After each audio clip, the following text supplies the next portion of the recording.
রানওয়েতে একটি বোয়িং 747 উড়াল দেওয়ার জন্য পুরোপুরি প্রস্তুত ছিল। ঘন কুয়াশার মধ্যে পাইলট থ্রাস্ট লিভারগুলো উপরে তুললেন, হেডলাইট জ্বালালেন এবং এয়ারক্রাফট এখন টেক অফ স্পিড অতিক্রম করে ফেলেছে। এমন এক গতি যেখানে থেমে যাওয়া প্রায় অসম্ভব। কিন্তু ঠিক তখনই কুয়াশার মধ্যে এক অদ্ভুত ছায়া ভেসে উঠল। এটা ছিল আরেকটি বোয়িং 747, যা বিপরীত দিক থেকে একই রানওয়েতে এগিয়ে আসছিল। আর তখন দুই বিমানের মাঝখানে মাত্র কয়েক মিটারের দূরত্ব। এরপর যা ঘটেছিল তা কল্পনা করাও কঠিন। এখন প্রশ্ন হচ্ছে, এমন ভয়াবহ পরিস্থিতি কিভাবে সৃষ্টি হলো? এয়ার ট্রাফিক কন্ট্রোলার কি করছিলেন? আর সেই ছোট্ট ভুলটাই বা কি ছিল যার ফলে এভিয়েশন ইতিহাসের সবচেয়ে ভয়ঙ্কর দুর্ঘটনাটি ঘটতে হলো? এই মর্মান্তিক কাহিনীটি স্পেনের ক্যানারি দ্বীপপুঞ্জে ঘটে, যা আজ টেনারি বিমানবন্দর বিপর্যয় নামে পরিচিত। এই ঘটনা শুরু হয় দুর্ঘটনার আগের দিন 26শে মার্চ 1977 সালে। প্যান আম ফ্লাইট 1736 একটি বোয়িং 747 লস অ্যাঞ্জেলেসের বিমানবন্দর থেকে যাত্রা শুরু করে। প্রথমে এটি নিউ ইয়র্কে অবতরণ করে কিছু যাত্রী তোলে। এরপর চূড়ান্ত গন্তব্য আটলান্টিক পারে ক্যানারি দ্বীপপুঞ্জের শহর লাস পালমাসের উদ্দেশ্যে রওনা দেয়। এটি একটি চার্টার্ড ফ্লাইট ছিল এবং সম্পূর্ণ বুকড, যেখানে বেশিরভাগ যাত্রী ছিলেন বয়স্ক, যারা লাস পালমাসের একটি ক্রুজ শিপ উপভোগ করার পরিকল্পনা করেছিলেন। লাস পালমাস ক্যানারি দ্বীপপুঞ্জের রাজধানী, মরক্কোর উপকূল থেকে মাত্র 100 কিলোমিটার দূরে। এই জায়গা তার গ্রীষ্মকালীন আবহাওয়ার জন্য বিখ্যাত হলেও 1977 সালে এর পিছনে লুকিয়েছিল রাজনৈতিক উত্তেজনা। MPAIC নামে একটি স্বাধীনতাকামী গোষ্ঠী ক্যানারি দ্বীপপুঞ্জকে স্পেন থেকে বিচ্ছিন্ন করতে চাইছিল এবং তারা প্রায় একে অপরের প্রতি হিংস্র হয়ে পড়ত।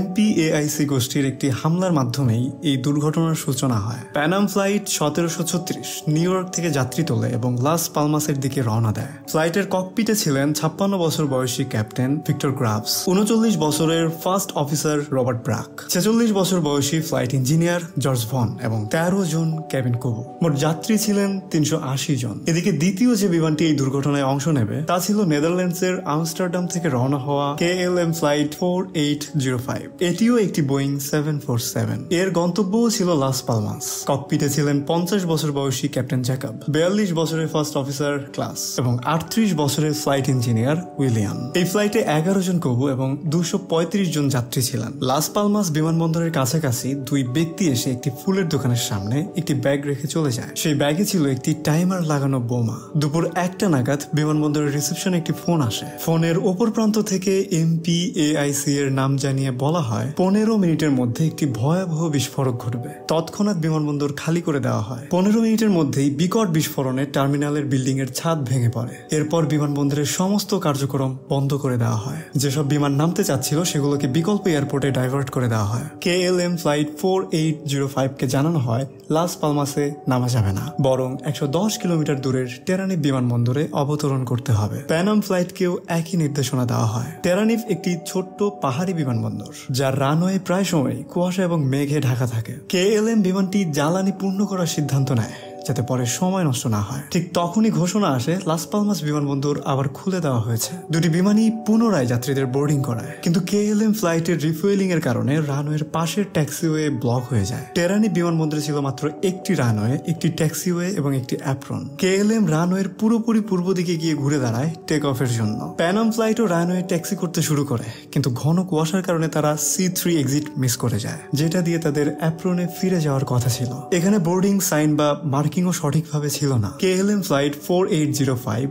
রানওয়ের শেষে পৌঁছে টেক অফের জন্য প্রস্তুতি নেয়। তারা কন্ট্রোল টাওয়ারকে টেক অফের অনুমতির জন্য জিজ্ঞেস করে, কিন্তু কন্ট্রোল টাওয়ার শুধুই রুট ক্লিয়ারেন্স দেয়, টেক অফের স্পষ্ট অনুমতি দেয়নি। তবুও KLM ককপিটের ক্যাপ্টেন ভুল বুঝে নেয় যে অনুমতি পাওয়া গেছে এবং বলে we are at take off বা উই আর টেকিং অফ।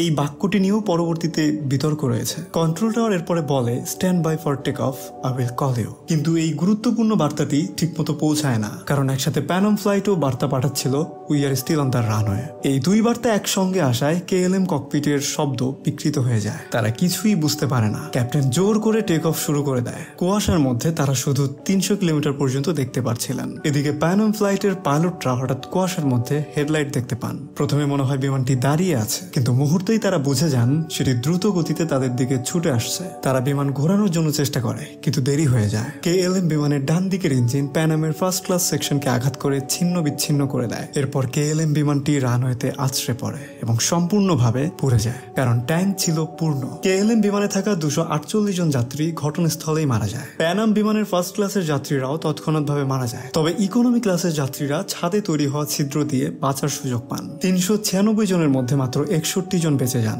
এদিকে কুয়াশার কারণে কন্ট্রোলার টাওয়ার বুঝতেই পারেনি কি ঘটছে, যতক্ষণ না অন্য বিমান থেকে তাদের জানানো হয় রানওয়েতে আগুন জ্বলছে, যার ফলে দেরিতে রেস্কিউ গাড়ি পৌঁছায় এবং এর মাঝে 583 জনের প্রাণ চলে যায়। পরবর্তী তদন্তে জানা যায় এই দুর্ঘটনা অনেকগুলো ভুল সিদ্ধান্তের পরিণতি, তবে চূড়ান্তভাবে দোষারোপ করা হয় KLM ককপিটের ক্রুকে, কারণ তারা স্পষ্ট অনুমতি ছাড়া টেক অফ করেছিলেন। এই ভয়াবহ দুর্ঘটনার পর এভিয়েশন ইন্ডাস্ট্রিতে ব্যাপক পরিবর্তন আনা হয়। কমিউনিকেশন সিস্টেম, রানওয়ে সাইনেজ এবং এয়ারপোর্টে রাডার স্থাপন বাধ্যতামূলক করা হয়। আজ টেরানিফে 2টি বিমানবন্দর রয়েছে, উত্তর দিকে পুরনো বিমানবন্দরটি যেখানে এই দুর্ঘটনা ঘটেছিল এবং দক্ষিণে একটি নতুন নিরাপদ বিমানবন্দর তৈরি করা হয় যেখানে কুয়াশা কম থাকে। আশা করি কিচেটিউবের এই ভিডিওটা আপনার ভালো লেগেছে। যদি ভালো লাগে তাহলে অবশ্যই সাবস্ক্রাইব করে পাশে থাকবেন।